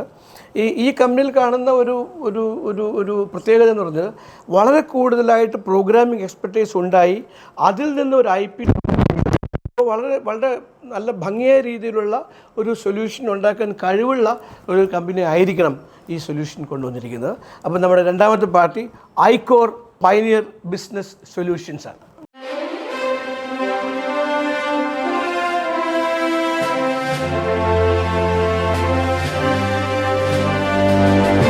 ഐക്കോർ പയനിയർ ബിസിനസ് സൊല്യൂഷൻസ് സോഫ്റ്റ്വെയർ. അങ്ങനെ 2ാം സ്ഥാനക്കാരെ വെളിപ്പെടുത്തിയിരിക്കുകയാണ് സർനാർ സാർ. ഐക്കോർ ആണ് 2ാം സ്ഥാനത്ത്. ഈ ഒരു ഡയമണ്ട് 10ൽ 2ാമത്തെ സ്ഥാനത്ത് എത്തിയിരിക്കുന്ന ഐക്കോർ ആണ്. ഐക്കോർ ശരിക്കും പറഞ്ഞാൽ sports management, sports related solution ആണ്. അവരെ എടുത്ത് പറഞ്ഞേക്കുന്നത് നമുക്ക് സെലക്ഷൻ ലിസ്റ്റിനകത്ത് സജഷൻസ് വന്നത് അവരുടെ സീറ്റസ് എന്ന് പറഞ്ഞ സോഫ്റ്റ്വെയർ ആണ്. ഓക്കെ, അപ്പൊ ഇതെല്ലാം കൂടെ കൂടിയിട്ടാണ് അവരുടെ ബിസിനസ് സൊല്യൂഷൻ എന്നുള്ള പേരിൽ നമ്മൾ സ്പോർട്സ് മാനേജ്മെന്റ് സെഗ്മെന്റ് ആണ് സൊല്യൂഷൻ എന്ന് തന്നെ കൂട്ടാം. സീറ്റസ് ആണ് ഏറ്റവും കൂടുതൽ വന്നേക്കുന്നത്. അപ്പൊ റൺലൈൻ എനിക്ക് അവരുടെ ഒരു ഓട്ടം എങ്ങനെയാണ്? അവരുടെ റൺലൈൻ സൂപ്പർ 50-ല് അവര് 36-ാം സ്ഥാനത്തായിരുന്നു. ക്ലബ് 25-ൽ അവര് 22-ാം സ്ഥാനത്താണ്. അവിടെ നിന്ന് 20 പൊസിഷൻ മുന്നോട്ട് കയറിയിട്ടാണ് അവർ 2ാം സ്ഥാനത്ത് എത്തിയിരിക്കുന്നത്. എനിക്ക് തോന്നുന്നു ഈ ഘട്ടത്തിൽ ഏറ്റവും വലിയ മുന്നേറ്റം നടത്തിയിരിക്കുന്നത് ഒരുപക്ഷെ ഏറ്റവും കൂടുതൽ വോട്ട് പോൾ ചെയ്തതും മിക്കവാറും ഇവർക്കായിരിക്കും, ഐക്കോറിനായിരിക്കും. അതെ, 20 സ്ഥാനം മുന്നോട്ട് വരിക എന്ന് പറഞ്ഞാൽ അത്ര നിസ്സാര കാര്യമല്ല. എനിക്കൊന്ന് പേര് പോലെ തന്നെ സ്പോർട്സിന്റെ എല്ലാ കാര്യങ്ങളും നല്ല ഓടി അതുപോലെ ഐക്കോർ ആണ്. ആ കോർ എലമെന്റ്, കോർ വോട്ടേഴ്സ് കാര്യമായി അവരെ സപ്പോർട്ട് ചെയ്തിട്ടുണ്ടെന്ന് തന്നെ നമ്മൾ വിചാരിക്കണം. അപ്പോൾ തീർച്ചയായിട്ടും ഹൃദയം നിറഞ്ഞ അഭിനന്ദനങ്ങൾ ഐക്കോർ സ്റ്റാർട്ടപ്പിന്. എല്ലാവിധ അഭിനന്ദനങ്ങളും ഈ ഒരു ഡയമണ്ട് 10 ഹോൾ ഓഫ് ഫെയിമിൽ 2ാം സ്ഥാനത്ത് എത്തിയതിന്. അപ്പോൾ പ്രിയപ്പെട്ട പ്രേക്ഷകർ കാത്തിരിക്കുന്ന ആ ഒരു നിമിഷത്തിലേക്ക് നമ്മൾ പോവുകയാണ്. കഴിഞ്ഞ 1 മാസമായി നടന്ന സൂപ്പർ സ്റ്റാർട്ടപ്പ് അസറ്റ് ഹോംസ് ഒരുക്കുന്ന സൂപ്പർ സ്റ്റാർട്ടപ്സ് 2025-ന്റെ സമാപന വേളയാണ് ഇന്ന്. ഡയമണ്ട് 10 പ്രഖ്യാപന വേള അല്ലെങ്കിൽ ഹോൾ ഓഫ് ഫെയിമിൽ എത്തിയിരിക്കുന്ന 10 പേരെ നമ്മൾ കാണുന്നു. പ്രത്യേകം ഓർക്കുക, ഇതിൻ്റെ എക്കോസിസ്റ്റം പ്രായോജകർ, സപ്പോർട്ടേഴ്സ് എന്ന് പറയുന്നത് കേരള സ്റ്റാർട്ടപ്പ് മിഷനാണ്. ഇപ്പോൾ നമ്മളുടെ കൂടെ സർനാർ സാറുണ്ട്. ഈ 1 മാസത്തെ റണ്ണിന് ഇവിടെ തിരശ്ശീല വീഴുമ്പോൾ 1ാം സ്ഥാനത്ത് ആരാണ് എന്നുള്ളത് വളരെ പ്രധാനപ്പെട്ട ഒരു കാര്യമാണ്. നമ്മൾ ആ 1ാം സ്ഥാനത്തിലേക്ക് പോകും. നമ്മൾ വോട്ടിങ്ങിന് പോയി കഴിഞ്ഞാൽ എപ്പോഴും പല സെഗ്മെൻറ്റിൽ നിന്ന് വരാൻ ചാൻസ് കുറവാണ്. കാരണം ഇത് പർട്ടിക്കുലർലി വോട്ടിംഗ് ആകുമ്പോഴത്തേക്ക് ആർക്കും എവിടെ നിന്നും ഇൻസ്റ്റിഗേറ്റ് ചെയ്തിട്ടോ ഹെൽപ്പ് ചോദിച്ചും വോട്ടിംഗ് കൊടുക്കാൻ സാധിക്കും. പക്ഷേ നമ്മുടെ ഈ 10 വന്നതിൽ എല്ലാത്തിനും അതിൻ്റേതായിട്ടുള്ള പ്രത്യേകതയുണ്ട്. എല്ലാം അതിൻ്റേതായിട്ടുള്ള ഡൊമൈനിലുള്ളതാണ്.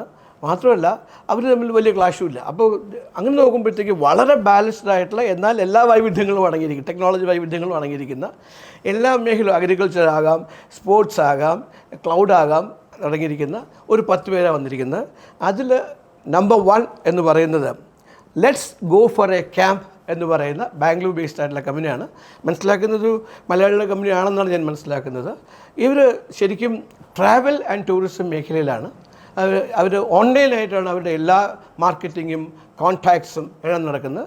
Finally it results in A camping solution അല്ലെങ്കിൽ ട്രാവൽ സൊല്യൂഷൻ മാറുകയാണ്. അപ്പോൾ അത് ടെക്നോളജിയും ആ ഡൊമെയിൻ ട്രാവൽ ആൻഡ് ടൂറിസം ഡൊമെയിനും കൂടെ ചേർത്ത് ഉണ്ടാക്കിയിരിക്കുന്നതുകൊണ്ട് ഇതും ഒരു വളരെ എന്താ പറയുക വ്യത്യസ്തമായ സ്വന്തമായിട്ടൊരു വ്യക്തിത്വമുള്ളൊരു കമ്പനി തന്നെയാണ്. ട്രാവൽ ആൻഡ് ടൂറിസം മേഖലയിലും ടെക്നോളജി തമ്മിൽ സംയോജിപ്പിച്ചുണ്ടാക്കിയിരിക്കുന്ന let's go for a camp എന്ന കമ്പനിയാണ് ഒന്നാമതെത്തിയിരിക്കുന്നത്.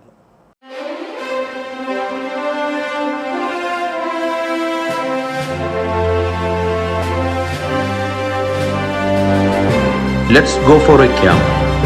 Offbeat travel. അങ്ങനെ ആ പ്രഖ്യാപനം നടന്നിരിക്കുകയാണ്. ഒന്നാം സ്ഥാനത്ത് ഈ ഡയമണ്ട് 10ന്റെ ഒന്നാം സ്ഥാനത്ത് എത്തിയിരിക്കുന്നത് let's go for a camp ആണ്. അതെ, പേര് കൊണ്ട് തന്നെ ആളുകൾക്ക് ഇൻട്രസ്റ്റിംഗ് ആയിട്ടുള്ള ഒരു സെഗ്മെന്റിൽ നിന്ന് വന്നതാണ്. ട്രാവൽ സെഗ്മെന്റ് ആണ്. യൂത്തുകൾ ഏത് ഏജ് ഗ്രൂപ്പുകൾ ഇപ്പൊ ഇഷ്ടപ്പെടുന്ന ട്രാവലാണ്. അല്ല, നമ്മൾ കഴിഞ്ഞ ഘട്ടത്തിലും പറഞ്ഞ ഒരു കാര്യം, ഈ പീരീഡ് മിഡ് സമ്മർ വെക്കേഷൻ മറ്റു പല കാര്യങ്ങളും ഈ ഒരു സമയം എന്ന് പറയുന്നത് തീർച്ചയായും ക്യാമ്പുകളുടെ ട്രാവലുകളുടെ ഒരു കാലഘട്ടം കൂടിയാണ്, സമയം കൂടിയാണ്. അപ്പൊ ആ ഒരു സമയത്ത് തന്നെ let's go for a camp ഈ ഒരു ഡയമണ്ട് 10ൽ മുന്നിലെത്തിയിരിക്കുന്നു എന്നുള്ളത് വളരെ സന്തോഷം നൽകുന്ന കാര്യമാണ്. മാത്രമല്ല, ന്യൂ ഏജ് ഐക്കണെ സംബന്ധിച്ചിടത്തോളം മുൻപിലത്തെ ഒരു ഘട്ടത്തിൽ നമ്മളുടെ കൂടെ മത്സരാർത്ഥിയായിട്ട് ഉണ്ടായിരുന്ന ഒരു സ്റ്റാർട്ടപ്പ് എന്ന നിലയിലല്ല, നമ്മളുടെ മറ്റൊരു ഇനിഷ്യേറ്റീവ് എന്ന നിലയിൽ മുൻപത്തെ ഒരു ഐക്കണിലെ മത്സരാർത്ഥി കൂടിയായിരുന്നു let's go for a camp. ഇത്തവണ അവർ ഈ ഒരു ന്യൂ ഏജ് ഐക്കൺ 2025 ആദ്യ സീരീസ് സൂപ്പർ സ്റ്റാർട്ടപ്പ് 2025 ഒന്നാം സ്ഥാനത്ത് എത്തിയിരിക്കുന്നത്, അല്ലെങ്കിൽ ഡയമണ്ട് 10ൽ ലീഡ് ചെയ്ത് ഏറ്റവും ടോപ്പിൽ നിൽക്കുന്നത് let's go for a camp ആണ്. അവരുടെ ഒരു റണ്ണിങ് പാറ്റേൺ എങ്ങനെയാണ്? അവര് സൂപ്പർ 50 3rd പൊസിഷനും ക്ലബ് 25 ഫസ്റ്റ് പൊസിഷനും വീണ്ടും ഫസ്റ്റ് പൊസിഷൻ. അപ്പോ നിസ്സാര ഓട്ടമല്ല. ഇതിന്റെ വോട്ടിംഗിൽ 3ാം സ്ഥാനത്തും 4ാം സ്ഥാനത്തും ഒക്കെ ഇടയ്ക്ക് പോയിട്ടുണ്ട്. നമ്മൾ ഈ പറഞ്ഞ പോലെ ഫ്ലെക്സി ക്ലൗഡ് ഒരിടയ്ക്ക് നല്ലപോലെ കയറി വന്നായിരുന്നു. അതായത് ഈ ടോപ്പ് 4 ശരിക്കും പറഞ്ഞാല് ഫ്ലെക്സി ക്ലൗഡ് മുതല് ബെൻസൺ സ്റ്റുഡിയോ, ഫ്ലെക്സി ക്ലൗഡ്, ഐക്കോർ കയറി വന്നതേ ഉള്ളൂ. 20 സ്ഥാനങ്ങൾ മുന്നോട്ട് കയറി വന്നതാണ്. ബെൻസൺ സ്റ്റുഡിയോയും ഫ്ലെക്സി ക്ലൗഡും ലെറ്റ്സ് ഗോ ഫോർ എ ക്യാമ്പും ഓൾവേസ് ഇങ്ങനെ ഒരു ഫ്ലക്ച്വേഷൻ ഉണ്ടായിരുന്നു, മുന്നോട്ട് പുറകോട്ടും. അപ്പോ പ്രേക്ഷകർ ശ്രദ്ധിക്കേണ്ട ഒരു കാര്യം, അല്ലെങ്കിൽ തന്നെ വോട്ടേഴ്സ് ശ്രദ്ധിച്ചിട്ടുണ്ടാവും, ഈ ഒരു കയറ്റിറക്കങ്ങൾ ഈ ഒരു ഐക്കൺ സീരീസിന്റെ പ്രത്യേകതയായിരുന്നു. പ്രത്യേകിച്ചും ആദ്യ 5ൽ കടുത്ത മത്സരമാണ് നടന്നതെന്ന് തന്നെയാണ് ഈ വോട്ടിംഗ് പാറ്റേൺ നമ്മളിപ്പോൾ കേട്ടപ്പോൾ മനസ്സിലാക്കേണ്ടത്. അപ്പോൾ പ്രിയപ്പെട്ട പ്രേക്ഷകർക്ക് ഈ ഒരു പ്രഖ്യാപന വേള വരെ തന്ന ആ ഒരു പിന്തുണ, കാരണം പ്രേക്ഷകരുടെ വോട്ടിംഗ് പാറ്റേണിലാണ് ഈ വ്യത്യാസം വന്നിരിക്കുന്നത്. തങ്ങളുടെ പ്രിയപ്പെട്ട മത്സരാർത്ഥികൾക്ക് ഇത്രമേൽ സപ്പോർട്ട് നൽകുന്നതിന് പ്രേക്ഷകർ തീർച്ചയായിട്ടും അകമഴിഞ്ഞ അഭിനന്ദനം അർഹിക്കുന്നു. ന്യൂ ഏജിന്റെ പ്രേക്ഷകർ, ഈ ഐക്കൺ സീരീസിന്റെ ആരാധകർ അത്രമേൽ ഞങ്ങൾക്ക് നൽകിയ ആ ഒരു സപ്പോർട്ട് വളരെ പ്രധാനപ്പെട്ടതാണ്. അപ്പൊ ഈ ഒരു ഘട്ടത്തിൽ SR നായർ സാറിലേക്ക് ഒന്ന് പോകണം. അതിനു മുമ്പ് നമുക്ക് ഈ 10 പേർ എന്ന് പറയുമ്പോൾ 25ൽ നിന്ന് 10ലേക്ക് എത്തുമ്പോൾ തീർച്ചയായിട്ടും 10ൽ നിന്ന് അടുത്ത 5 പേർ ആരാണെന്ന് അറിയേണ്ട ഒരു ആകാംക്ഷ പ്രേക്ഷകർക്കും മത്സരാർത്ഥികൾക്കും വോട്ട് ചെയ്തവർക്കും ഉണ്ടാകും. അതുകൂടി നമുക്ക് ഒന്ന് പ്രഖ്യാപിച്ചേക്കാം അല്ലെ? അപ്പോ നമുക്ക് ഒന്ന് കണ്ടേക്കാം. അപ്പോ 10ൽ നിന്നവരൊക്കെ ചിലര് പുറകോട്ട് പോയിട്ടുണ്ടാവും. അപ്പൊ കുറഞ്ഞ വോട്ടിങ്ങിലായിരിക്കും അവസാന ഘട്ടത്തിൽ താഴേക്ക് പോയിരിക്കുക. നമ്മള് വളരെ ആധികാരികമായി ചെയ്ത, വളരെ ജെന്യുവനായിട്ടുള്ള ക്രമീകരണങ്ങൾ കൂടി ചെയ്ത ഈ വോട്ടിങ്ങിൽ 11 മുതൽ 15 വരെ എത്തിയിരിക്കുന്ന ആരാണെന്ന് അറിയാൻ പ്രേക്ഷകർക്ക് ഒരു താല്പര്യം ഉണ്ടാകും. നമ്മൾ അതൊന്ന് ജസ്റ്റ് ഒന്ന് കാണാം. നമുക്ക് ആരൊക്കെയാണ് ഈ 10 സ്ഥാനങ്ങൾക്ക് അപ്പുറം, 1 മുതൽ 10 വരെ എന്നുള്ളതിന് അപ്പുറം ആരൊക്കെയാണ് വന്നിരിക്കുന്നത്? 11 മുതൽ 15 വരെ പ്രേക്ഷകർ ഒന്ന് കാണാം. നമുക്ക് 11 മുതൽ 15 വരെ സ്ഥാനങ്ങളിൽ ആരൊക്കെ വന്നിട്ടുണ്ട്?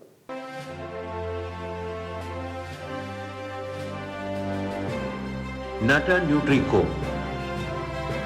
food processing, Entry Up, education,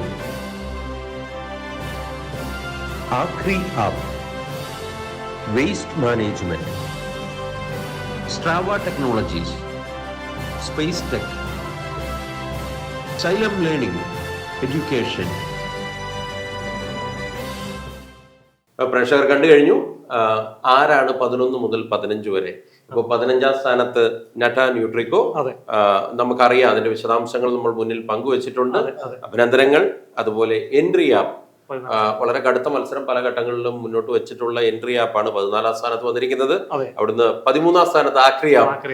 ഇവര് രണ്ടുപേരും ഓൾവേസ് ഇങ്ങനെ അടുത്തടുത്താണ് വന്നിരുന്നതെന്ന് തോന്നുന്നു. ഇപ്പോഴും 14-13 സ്ഥാനങ്ങളിൽ കടുത്ത മത്സരത്തിൽ തന്നെ എഡ്ജിൽ നിന്ന് അവർ താഴേക്ക് പോയവരാണ്. അവിടെ നിന്ന് സ്ട്രാവ ടെക്നോളജീസ് ആണ് 12ാം സ്ഥാനത്ത് വന്നിരിക്കുന്നത്. 12ാം സ്ഥാനത്ത് നമ്മൾ അത് ഒരു സ്പേസ് ടെക് ആണ് സ്ട്രാവ. അപ്പോൾ ആ ഒരു ഘട്ടത്തിൽ നിന്ന് 11ാം സ്ഥാനത്ത് വരുമ്പോഴത്തേക്കും എഡ്യൂടെക് മേഖലയിൽ വളരെ മുന്നിൽ പോകുന്ന സൈലമാണ് 10ാം സ്ഥാനത്ത് നിന്ന്. കുറഞ്ഞ വോട്ടുകളായിരിക്കും, വളരെ കുറഞ്ഞ വോട്ടുകൾ 11ാം സ്ഥാനത്തേക്ക് പോയിരിക്കുന്നത്, ആദ്യമത്തിൽ നിന്ന് ജസ്റ്റ് ഇറങ്ങിയിരിക്കുന്നത്. അപ്പോൾ അഭിനന്ദനങ്ങൾ സൈലം, സ്ട്രാവ ടെക്നോളജീസ്, ആക്രിയ, ഇൻട്രിയ ആൻഡ് നാറ്റ ന്യൂട്രിക്കോ. നിങ്ങൾ കടുത്ത മത്സരമാണ് കാഴ്ചവെച്ചത്. ഈ ഘട്ടത്തിൽ നിങ്ങൾക്ക് അകമഴിഞ്ഞ അഭിനന്ദനങ്ങൾ ഞങ്ങൾ ന്യൂ ഏജ് ഐക്കന്റെ പേരിൽ നേരുന്നു. Shri S R Nair sir, ഈ ഒരു പ്രഖ്യാപന വേളയിൽ ത്രൂ ഔട്ട് താങ്കൾ ഞങ്ങളോടൊപ്പം ഉണ്ടായിരുന്നു. അപ്പോൾ ഈ അവസാന 10ൽ വന്നത് താങ്കൾ ആദ്യം 100 മുതൽ ഇതുവരെയുള്ള ലിസ്റ്റ് കണ്ടു. ഇവിടെ നിന്ന് പല ഘട്ടങ്ങളിലും ആരൊക്കെ വന്നു എന്ന് കണ്ടു. ഇപ്പോഴീ അവസാന ഘട്ടങ്ങളിൽ എത്തി നിൽക്കുമ്പോൾ ഈ ഡയമണ്ട് 10 ഹോൾ ഓഫ് ഫെയിമിൽ എത്തിയ 10 പേരുടെ പേരുകൾ അല്ലെങ്കിൽ ആ ഒരു ലിസ്റ്റ് കാണുമ്പോൾ താങ്കൾക്ക് എന്താണ് തോന്നുന്നത്? അതിനെക്കുറിച്ച് ഈ മത്സരാർത്ഥികൾ അവസാനം എത്തിയ 10 പേർ 1 മുതൽ 10 വരെ എത്തിയവരെ കാണുമ്പോൾ അവരുടെ ഒരു വിലയിരുത്തൽ എന്താണ്? എങ്ങനെയാണ് താങ്കൾ അവരെ വിലയിരുത്തുന്നത്? രണ്ട് രീതിയിൽ ഉത്തരം പറയാം. ഒന്ന്, വൈവിധ്യമാർന്ന മേഖലകളിൽ നിന്ന് വന്നിരിക്കുന്ന നോമിനേഷൻസ്. അപ്പോൾ നമ്മളൊരു പർട്ടിക്കുലർ ഒരു ക്ലൗഡ് ടെക്നോളജി, അല്ലെങ്കിൽ ഒരു AI ടെക്നോളജി, അല്ലെങ്കിൽ ഒരു എന്താ പറയുക നമ്മുടെ ബ്ലോക്ക് ചെയിൻ ടെക്നോളജി എന്നൊക്കെ പറയുന്നത് അല്ലാതെ ഒരു ആപ്ലിക്കേഷൻ സ്പെസിഫിക് ആയിട്ടാണ് നമ്മുടെ ഈ ആൾക്കാർ വന്നിരിക്കുന്നത്. ഒന്ന് സ്പോർട്സിന്, ഒന്ന് ക്ലൗഡിന്, ഒന്ന് ട്രാവലിന്, ഒന്ന് അങ്ങനെയുള്ള മേഖലകളാണ് വന്നിരിക്കുന്നത്. അപ്പോൾ ആ വൈവിധ്യത വളരെ നന്നായിട്ട് വന്നിരിക്കുന്നതുകൊണ്ട് ശരിക്കും എനിക്ക് വളരെ ഇഷ്ടപ്പെടും. കാര്യം വെച്ചാൽ അങ്ങനെയാണ് വരേണ്ടത്. നമ്മളൊരു പർട്ടിക്കുലർ മേഖലയിൽ മാത്രം ഫോക്കസ് ചെയ്ത് പോകുന്നതിനേക്കാളും ഇങ്ങനെ തന്നെയാണ് വരേണ്ടത്. അപ്പോൾ ആ മേഖലയിൽ this is A very good nomination, number 1. Number 2, കമ്പനികളുടെ പേരുകൾ വെച്ച് നോക്കുമ്പോൾ, ആദ്യം പറഞ്ഞത് ആപ്ലിക്കേഷൻ സൊല്യൂഷൻസ് എൻ്റെ മേഖല, രണ്ടാമത് കമ്പനിയുടെ പേര് വെച്ച് നോക്കുമ്പോഴത്തേക്കും ഇവരെല്ലാം അറിയപ്പെട്ടുകൊണ്ടിരിക്കുന്ന, മുമ്പോട്ട് പോകാനായിട്ട് വളരെ കൂടുതൽ ചാൻസുകളുള്ള ഓർഗനൈസേഷൻ തന്നെയാണ്. സ്റ്റാർട്ടപ്പ് എന്നുള്ള രീതിയിൽ നിങ്ങളുടെ സെലക്ഷൻ വളരെ അഭികാമ്യമായിരിക്കുന്നു. വളരെ നന്ദി സാർ. നായർ സാർ, ഒരു കാര്യം കൂടി ചോദിക്കാനുണ്ട്. താങ്കൾ 100 കണക്കിന് സ്റ്റാർട്ടപ്പുകളുടെ പിന്നണിയിൽ പ്രവർത്തിച്ചയാൾ, അല്ലെങ്കിൽ സജീവമായി അവർക്ക് അഡ്വൈസ്, ഗൈഡൻസ് നൽകുന്ന ഒരാൾ. ആ നിലയിൽ ഈ 10 പേർ അല്ലെങ്കിൽ ഈ ഒരു മുന്നേറ്റത്തിൽ എത്തിയ നമ്മളുടെ സ്റ്റാർട്ടപ്പുകൾക്ക് താങ്കൾക്ക് നൽകാനുള്ള ഒരു ഇൻസൈറ്റ്, ഒരു ഗൈഡൻസ് എന്താണ്? പ്രൊഡക്റ്റ് ഉണ്ടാക്കാനായിട്ടോ അല്ലെങ്കിൽ പ്രൊഡക്റ്റ് കൺസെപ്റ്റ് ഉണ്ടാക്കാനായിട്ടോ വളരെ കൂടുതൽ ചിലവുകളോ അല്ലെങ്കിൽ അങ്ങനെയൊന്നും വരില്ല. ഈ പ്രോഡക്റ്റ് മാർക്കറ്റിൽ അക്സെപ്റ്റ് ചെയ്യണമെന്നുണ്ടെങ്കിൽ മാർക്കറ്റിംഗ് ആൻഡ് ഡെലിവറി. ഒന്ന് ക്വാളിറ്റി ഓഫ് ദ പ്രോഡക്ട്സ്, രണ്ട് മാർക്കറ്റിംഗ് ആൻഡ് ഡെലിവറി. ഏറ്റവും കൂടുതൽ കാശ് ആവശ്യം, ഏറ്റവും കൂടുതൽ ബഡ്ജറ്റ് ആവശ്യം മാർക്കറ്റിങ്ങിനാണ്. അപ്പോൾ അവിടെ എത്തുമ്പോഴാണ് പല സ്റ്റാർട്ടപ്പുകളും സ്റ്റാർട്ടപ്പിൽ നിന്ന് വന്ന് സ്റ്റാൻഡപ്പിൽ നിന്ന് സ്കെയിലപ്പിലേക്ക് പോകുമ്പോഴത്തേക്ക് അവർ ദീർഘശ്വാസം വലിക്കുന്നത് സ്റ്റാൻഡപ്പിൽ നിന്ന് സ്കെയിലപ്പിലേക്ക് പോകുമ്പോഴാണ്. അപ്പോൾ നമ്മുടെ ഈ സ്റ്റാൻഡപ്പിൽ എത്തുമ്പോഴത്തേക്ക് മാർക്കറ്റിങ്ങിൻ്റെ ആവശ്യകത വളരെ കൂടുന്നു, മാർക്കറ്റിംഗ് ഡോളേഴ്സിൻ്റെ ആവശ്യം കൂടുന്നു. പല പ്രകാരം ഡിജിറ്റൽ മാർക്കറ്റിംഗ് മാത്രമല്ല, പല പ്രകാരമുള്ള ഫീറ്റ് ഓൺ ദ സ്ട്രീറ്റ് അല്ലെങ്കിൽ direct marketing, indirect marketing, distribution marketing ഇതൊക്കെ വേണ്ടി വരുന്നു. അപ്പോൾ അങ്ങനെ വരുമ്പോഴത്തേക്ക് അവരുടെ ഫണ്ടിൻ്റെ അഭാവം കാരണം പലരും പകച്ചു നിൽക്കുന്നു. അതൊരു പ്രശ്നമാണ്. അപ്പോൾ നമ്മൾ ചെയ്യേണ്ടത് ശരിക്കും ഏറ്റവും ചിലവ് കുറഞ്ഞ് മാർക്കറ്റിൽ എത്തിക്കത്തക്ക രീതിയിലുള്ള സംവിധാനം എന്താണ്? മേ ബി ഡിജിറ്റൽ മാർക്കറ്റിംഗ് ആകാം, അല്ലെങ്കിൽ സോഷ്യൽ മീഡിയ മാർക്കറ്റിംഗ് ആകാം, അല്ലെങ്കിൽ കോണ്ടൻറ്റ് ബേസ്ഡ് മാർക്കറ്റിംഗ് ആകാം. അത് ശരിക്കും പഠിച്ചിട്ട് വളരെ ചിലവ് കുറഞ്ഞ രീതിയിൽ എന്നാൽ ഏറ്റവും കൂടുതൽ ആൾക്കാരിലേക്ക് ടാർഗറ്റഡ് ആൾക്കാരിലേക്ക് റീച്ച് ഔട്ട് ചെയ്തക്ക സംവിധാനവും കൂടി പഠിക്കുക. പ്രോഡക്റ്റ് ഭയങ്കര കേമമായിരിക്കാം, പക്ഷേ ഇങ്ങനെയൊരു സിസ്റ്റം നമ്മൾ ഇതും കൂടി ചെയ്തില്ല എന്നുണ്ടെങ്കിൽ ഈ പ്രോഡക്റ്റ് അവിടെ എത്തുകയില്ല. അപ്പോൾ നമ്മൾ അതിനെ എങ്ങനെയാണ് കസ്റ്റമറിൽ എത്തിക്കേണ്ടത്, അതായത് ചിലവ് കുറഞ്ഞ രീതിയിൽ. ചിലവ് കുറഞ്ഞെന്ന് പറയാൻ കാര്യം ചിലവിൽ കൊടുക്കാൻ പൈസ ഇല്ലാത്തതുകൊണ്ട്, ഫണ്ടില്ലാത്തതുകൊണ്ട്. അങ്ങനെ വരുമ്പോഴത്തേക്ക് നമുക്ക് അവരെ ഏത് സംവിധാനത്തിലൂടെ ഏറ്റവും ചിലവ് കുറഞ്ഞ് ഏറ്റവും ആൾക്കാർ എത്തിക്കുക എന്നുള്ളൊരു കാര്യം അവർ നോക്കണം. അത് ഒന്നാമത്തെ കാര്യം. രണ്ടാമത്തെ കാര്യം മനസ്സിലാക്കേണ്ടത്, ഒരു 100 സ്റ്റാർട്ടപ്പുകൾ ഉണ്ടായാൽ ഈ 100 സ്റ്റാർട്ടപ്പും ടോപ്പിൽ വരില്ല. ശരിക്കും ഗ്ലോബലായിട്ടും പാൻ ഇന്ത്യ ലെവലിൽ നോക്കുകയാണെങ്കിൽ 5 താഴെ വരുള്ളൂ. ഒരു 10-15 ജസ്റ്റ് ഓൾസോ റണ്ണായിട്ട് മാറും. ബാക്കിയുള്ളവർക്ക് അവരുടെ തിരിച്ച് ഡ്രോയിങ് ബോർഡിൽ പോവുക, അല്ലെങ്കിൽ ജോലിക്ക് പോവുക, തിരിച്ചു വരിക, അങ്ങനെയുള്ള സംവിധാനങ്ങളൊക്കെ ഉണ്ട്. അപ്പോൾ ഇങ്ങനെ വരുന്ന ആ ഉയർന്നു വരുന്ന സ്റ്റാർട്ടപ്പുകളാണ് നമ്മൾ യൂണിക്കോൺ ലെവലിലൊക്കെ നമ്മൾ ക്ലാസിഫൈ ചെയ്യാറ്. പക്ഷേ അത് ഒരു പെർസിവറൻസ് വേണം. പെർസിവറൻസ് വേണം. 2, നമ്മുടെ ഒരു പ്രോഡക്റ്റ് ചിലപ്പോൾ പലർക്കും വേറൊരു പ്രശ്നമുള്ളത്, എൻ്റെ പ്രോഡക്റ്റ് $1 ബില്യൺ പ്രോഡക്റ്റാണ്, ഞാൻ മാറില്ല എന്നുള്ളത് നിന്നാലും പറ്റില്ല. ചിലപ്പോൾ നമ്മൾ ചില പ്രത്യേക ഏരിയകളിലേക്ക് പിവറ്റ് ചെയ്യേണ്ടതായിട്ട് വരും, മാറ്റങ്ങൾ ഉണ്ടാക്കേണ്ടി വരും. അതും നിങ്ങൾ കണ്ടറിഞ്ഞ് നോക്കണം. 3ാമതായിട്ട് സംരംഭകത്വത്തിൽ ഈ ടെക്നോളജി മാത്രമല്ല, അവിടെ HR ഉണ്ട്, അവിടെ ഫൈനാൻസ് ഉണ്ട്, അവിടെ സെയിൽസ് ഉണ്ട്, അവിടെ മാർക്കറ്റിംഗ് ഉണ്ട്, അവിടെ ഓപ്പറേഷൻസ് ഉണ്ട്. ബാക്കിയുള്ള മേഖലകളിലും ഈക്വൽ ലെവലിൽ ഒരു ഫോക്കസ് ഉണ്ടായെങ്കിൽ മാത്രമേ ഒരു ബാലൻസ്ഡ് കമ്പനിയായിട്ട് ഉയർത്തെഴുന്നേറ്റ് വരാൻ സാധിക്കുകയുള്ളൂ. അപ്പം എപ്പോഴും ടെക്നോളജിയിൽ മാത്രം അധിഷ്ഠിതമായി നോക്കിയിരുന്നു കഴിഞ്ഞാൽ പലരും നമ്മളെ തള്ളിയിട്ട് അവർ മുന്നോട്ട് പോകേണ്ട രംഗങ്ങൾ കാണേണ്ടി വരും. അതുകൊണ്ട് ഒരു ബാലൻസ്ഡ് അപ്രോച്ച് എല്ലാ മേഖലകളും ഉണ്ടാവണമെന്നാണ് എൻ്റെ ഒരു അഡ്വൈസ്. വളരെ നന്ദി ശ്രീ SR നായർ സാർ. വളരെ ഇൻസൈറ്റ്ഫുൾ ആയിട്ടുള്ള അല്ലെങ്കിൽ തോട്ട് പ്രൊവോക്കിംഗ് ആയിട്ടുള്ള ഐഡിയകൾ, നിർദ്ദേശങ്ങളാണ് താങ്കൾ ഈ ഒരു ഘട്ടത്തിൽ തന്നത്. അത് തീർച്ചയായിട്ടും ന്യൂ ഏജിൻ്റെ പ്രേക്ഷകർക്ക്, സ്റ്റാർട്ടപ്പ് ഇക്കോസിസ്റ്റത്തിൽ വർക്ക് ചെയ്യുന്ന ആളുകൾക്ക് ഏവർക്കും ഉപകാരപ്രദമാകുമെന്നതിൽ ഒരു സംശയമില്ല. മാത്രമല്ല, ഈ ഒരു ഡയമണ്ട് 10 പ്രഖ്യാപന വേളയിൽ ഞങ്ങളോടൊപ്പം ചേർന്നതിന് വളരെ നന്ദി. എന്നെ വിളിച്ചതിനും എന്നെ ഇതിൻ്റെ ഭാഗമാക്കാൻ നിങ്ങൾ ശ്രമിച്ചതിനും വളരെ നന്ദി. All the very best you. Thank U.